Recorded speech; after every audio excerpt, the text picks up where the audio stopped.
Good morning and welcome to the New Orleans TV Internet Network. We're here doing the program Rant Revue, which you know is our feeble attempt to offer a talk show, not so talk show. So some because of technical situations, some because of other situations. But we're kind of a hybrid if you haven't seen us. And what we do is talk about various subjects. There's some taboos. We'll go over them real quickly. No bad language, and for you all, that's to me, it's very specific.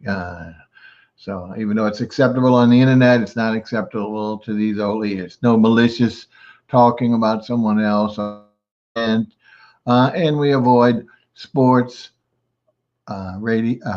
religion, and politics because they're also covered everywhere, even though they are a ripe topic.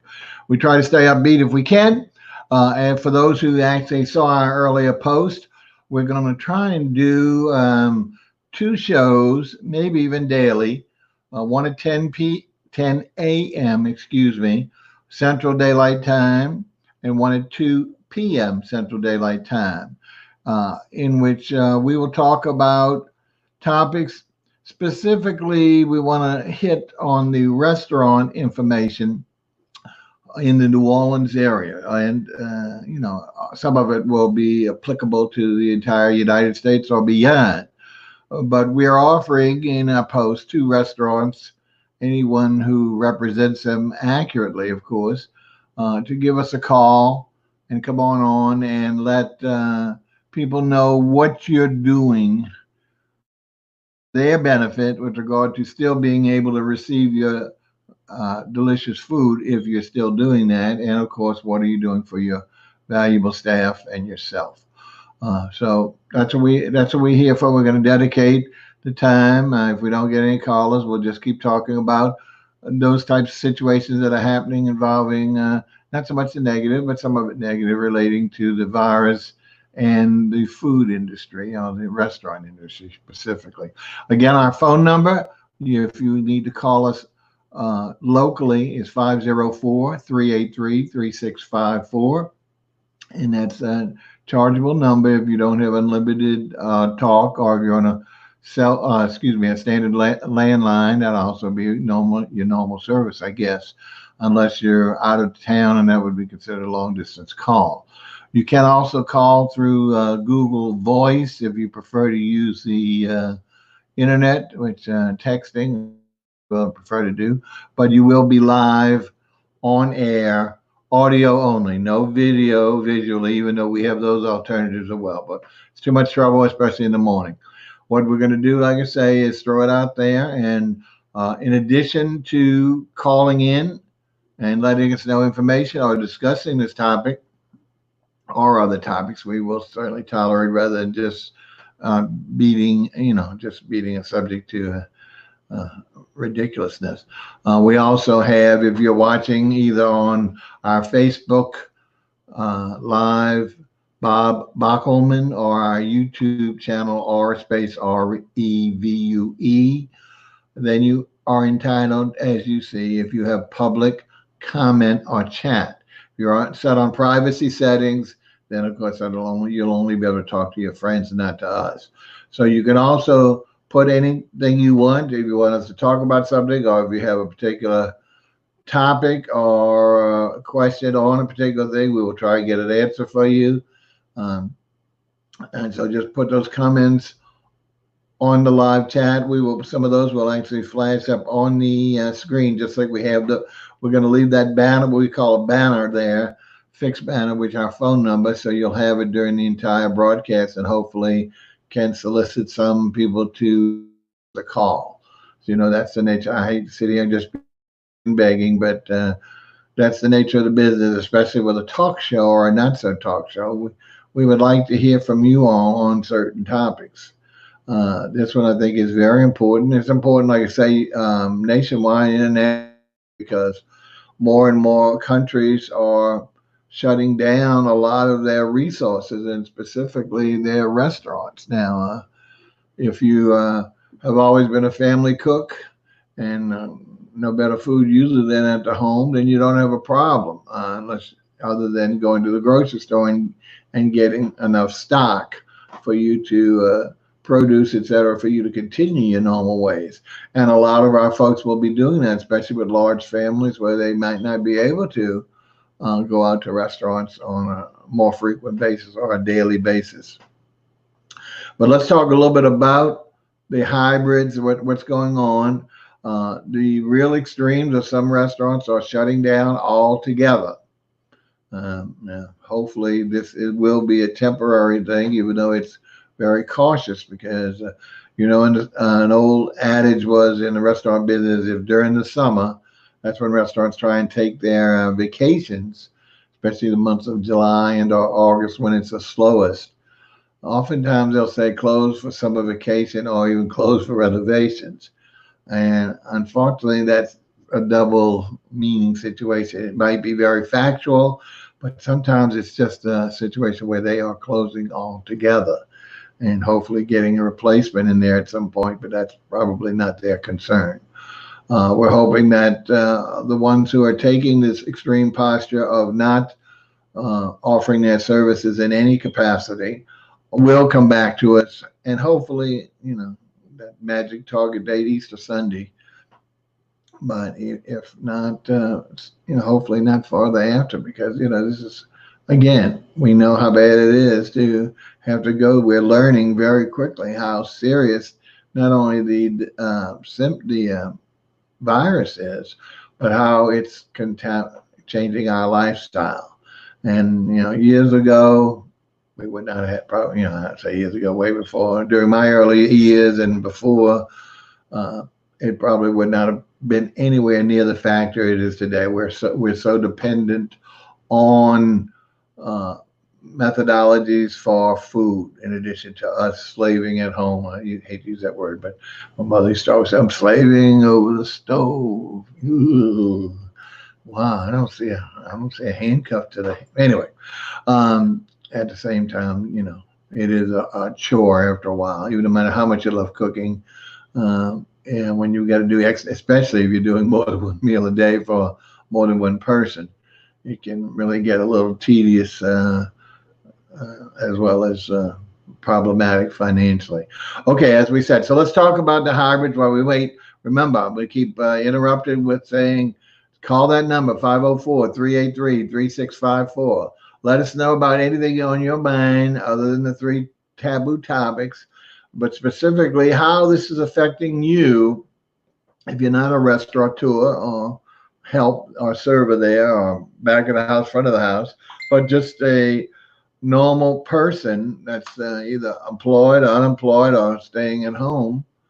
If you would call us and let us know, how are you planning to do this? How are you planning to weather the storm? Now, of course, we know the toilet paper, if everything was in the toilet paper situation, we would really be up the creek, if that's an inappropriate analogy, but certainly would not be manageable. So we're hoping that at least seems like the pharmacies and the grocery stores are going to be the last holdouts if things totally shut down, but we'll see. And one thing I saw very favorable for us old timers is that they finally recognizing that the old timers, who have a lot of limitations, can't be thrust into the crowds, not only for the contagion, but just the idea of trying to be able to function in that kind of, so they're, which locally they would start giving the first at least hours, as early as 6 in the morning when it's old fogies get up, give them a chance to go and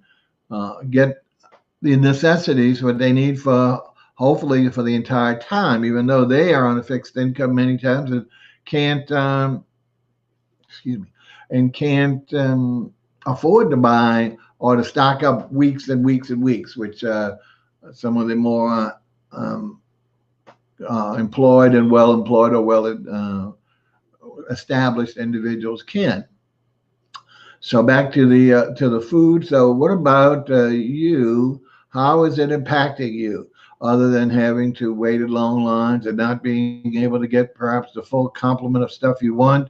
but specifically in the food areas, it's making you um, cook a lot more? I mean, are you that, or are you availing yourselves of the other opportunities? Let's talk about that. So let's even though that home cooking is many times the best and always an integral part of most of our lives, still people like and that was the advantage of going to a restaurants, was that it not only offered the opportunity of delicious food, hopefully, but also the ambiance, the change of venue, so you're not kept up in the house as we all are, either self quarantining or maybe sometimes mandatory quarantining because of social distancing and all the other terminologies, acute terminologies that plague us with regard to this plague.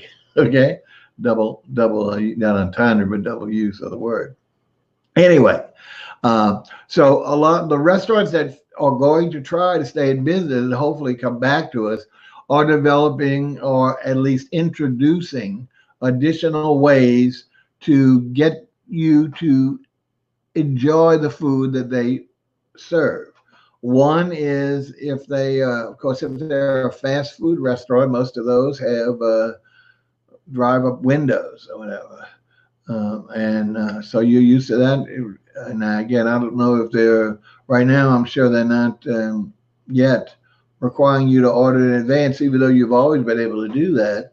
But if things are really shut down, or more or less and less other options, that could become a possibility where you'll have to call in advance and not just place your order at the first window and pick it up at the second window. But let's talk about the mom and pop, the independent restaurateur, or the upscale restaurateur. Most of these have not, whether it's from the physical situation that the facility doesn't even have an ability like being on a corner or have any opportunity to have a window drive up where you can either order or at least pick up, but still want to provide the food to you all. So the two common methodologies that restaurants are applying, maybe not both.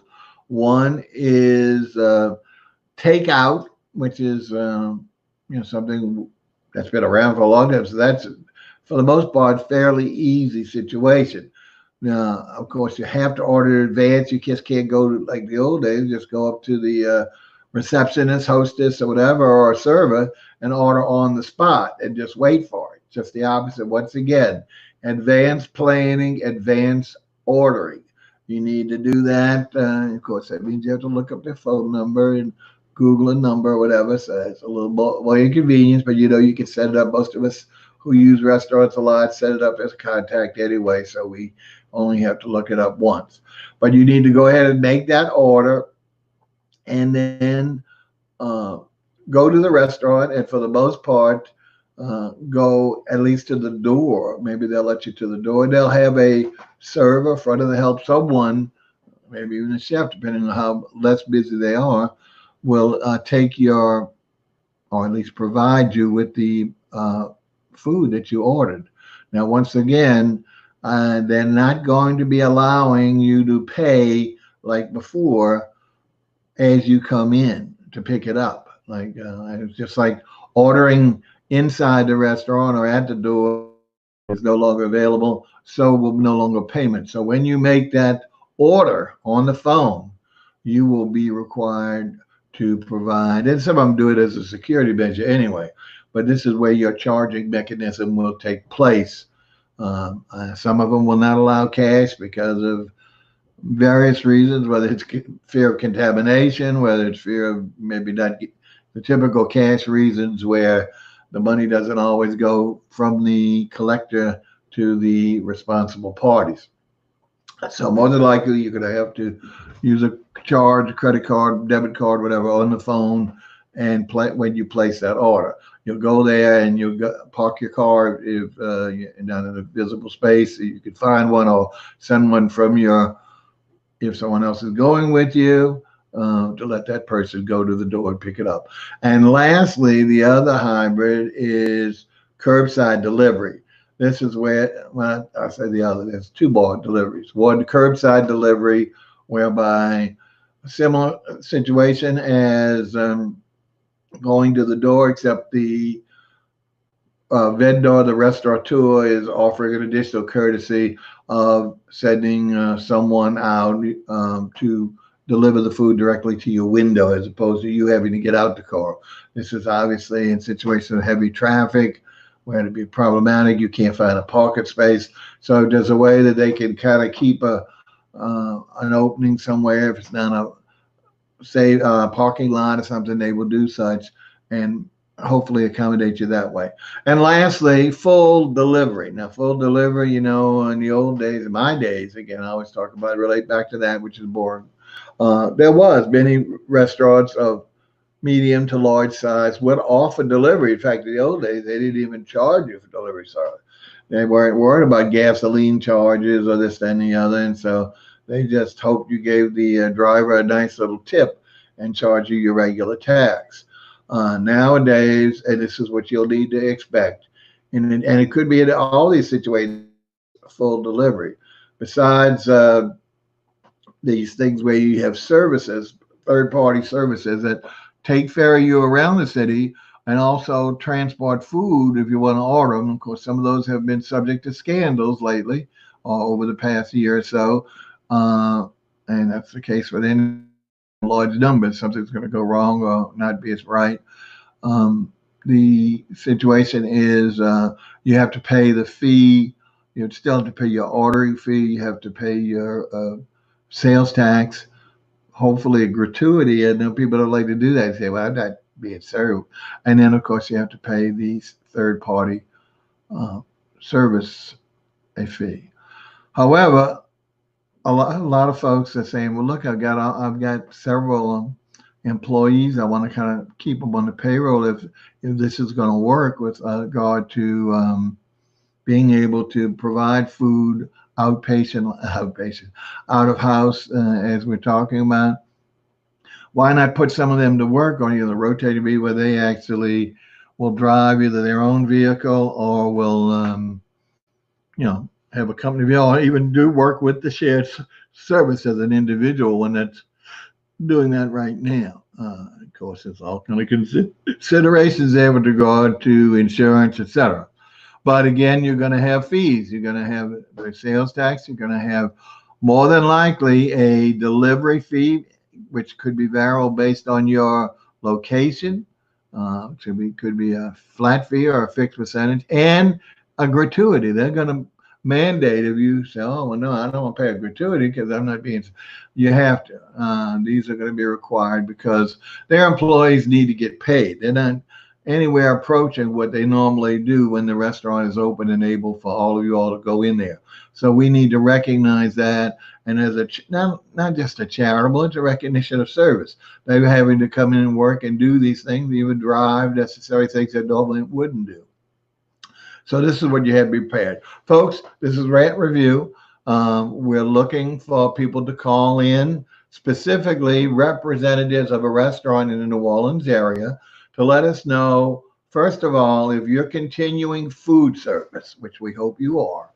How are you doing such so the folks can continue to enjoy your food or taste your food? How can they find out what's available? Because that's the other thing. The restaurant being shorter of staff, cutting back staff, rotating staff, may not be able to provide the full scope menu they had before because they just don't have the people and or maybe the resources with regard to some products might not be as plentiful because of all these cutbacks and restrictions.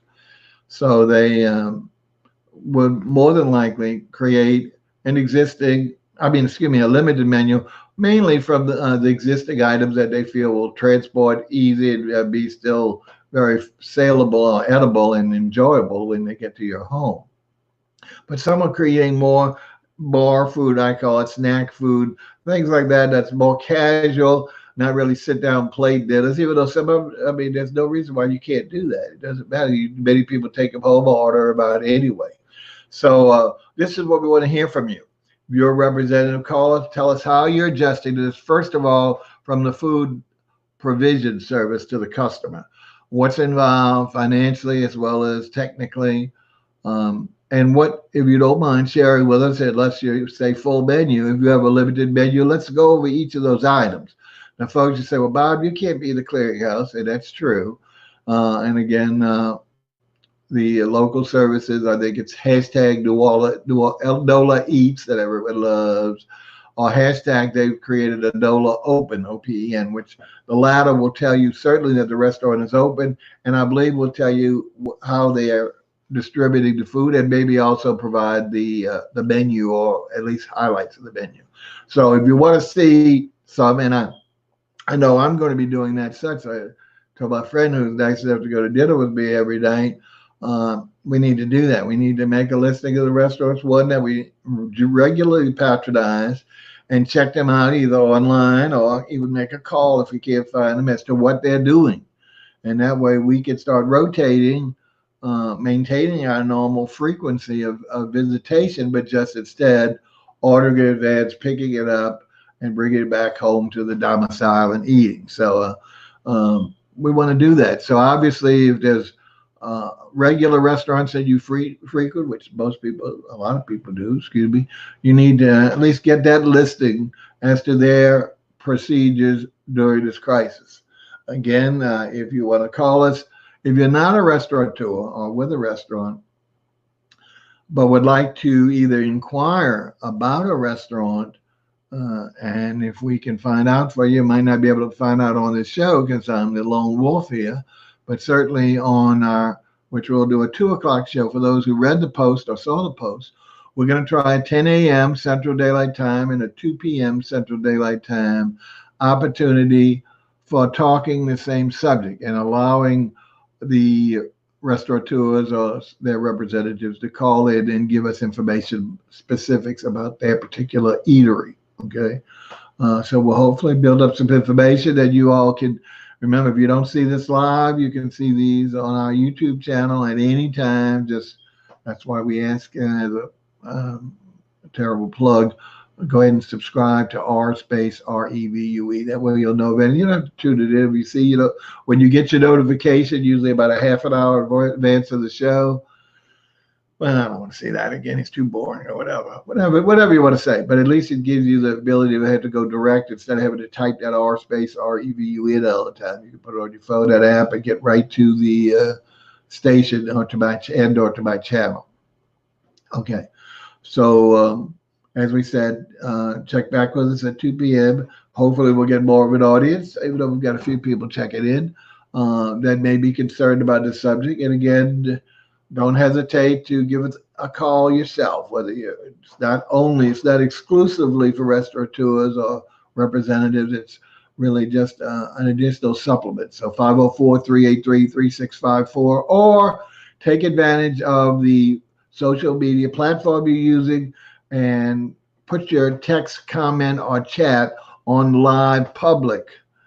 And if you do, that'll show up right here on the screen in the typical chat, whatever they call that block on that thing where it feeds up in chronological order your comments. And some of those we'll post on the screen like we do with the banner we've established. Some we'll just read aloud. So, and if there's other subjects you want to talk about, whether not only on these days, but any other days of Rant Review, just give us that information. You can also send the information to the email, which I use, but don't initiate, just receive, Bob at RREVUE, review without a space, .net, not .com. Com will come there, I believe. No, there's no email on that, even though that's also our domain. And of course, through Bob Bachman Facebook Messenger, you can. And remember, as we always solicit any, not only topics, but shows that you want to make comments on or would like to see something on, whether it's an existing thing or recommend, or you be on as a co-host or your own host. We have so much flexibility here. That's what's good about this station, is that being a fledgling, we've got a lot of platform time, and we'd love for you all to avail yourself of it. I know you got a lot of choices and you're more used to, so I understand. But we would, like I say, again, love to hear from anyone. If not, we're not going to stay on here 2 hours waiting for callers, because again, this first notice was shortened. These particular posts have been random because the show has been random. And we're not saying we're fixing it from now on at 10 a.m. and 2 p.m. We're trying. But what we might also do is either vary it up, move one of the times if we don't get any audience per se receptivity, maybe do one in the evening as well, okay, and try and see if that is sufficient help. So watch for the post on that as we wrote. It's all flux right now and balancing. So we're trying to see where the opportunity to get information out and information in. That's the opposite, I guess, of computer stuff. So again, looks like we're drawing to an end. We're only 25 minutes. We usually do an hour show, but again, unless we have uh, a topic that we can really deplete, and we can't now because a lot of it is in flux, a lot of it is changing. We don't have all the parameters. I don't have the time, even though I'm basically self here. I don't have the time to go research all of these restaurants. And since there's so many other sources that, of course, they're usually paid sources, um, they will collect such and provide it for you. So hashtag NOLA Open or NOLA Eats hopefully will give you some clearinghouse information with regard to restaurants that are open, hopefully what methodology they will offer food to you and what are the financial implications. Um, so I see got a couple people watching us still. Again, please, before we sign off, because we haven't got any callers about the subject, we would love to hear from you. And if you don't want to talk about this subject, let us know what you want to talk about. Because the general format of Rant Review is anything but the four taboos. And I'm not going to keep repeating those. If you're a victim of one, unfortunately, your call will be ended. And depending on how bad the violation or repeat violation, you'll then be banned. I don't fear that for my audience. First of all, we got to build the audience. Secondly, I think the people watching us are a little bit more interested in the content, not just playing jokes or getting noticed like the old days when they would, when they say bomb photographs, I don't know, prank calls or whatever they call it, where people would call these shows and come up with some craziness, fake news, all those other terminologies. But anyway, so this is Bob Bockelman with the New Orleans TV and the network. This has been Rant Review. We're going to go ahead, I believe, and shut it down for now. Shut it down. If anybody knows where that came from, please. I'd love to see the chat on it. Have you ever heard that quote? Shut it down. Trying to be dramatic like the person who actually said it. This was on a TV show, folks. Not one of these sitcoms, another type. But anyways, if you can, that would be fun for people to recognize, because to me, I thought it was one of the funniest moments of this particular show, which wasn't necessarily geared for fun. It was not. That was not the mission. It wasn't a comedy per se. Okay. Well, like I said, we'll come back to you about 2 p.m. Central Daylight Time and see if you care to participate or watch the program. And or, like I say, give us some topics in the interim while we're off. Send me some topics or things you want to ask about or know about, and we will attach those at that time. Okay, folks, this is Bob Bockelman signing off, and we appreciate those who did give us some time this morning. Take care.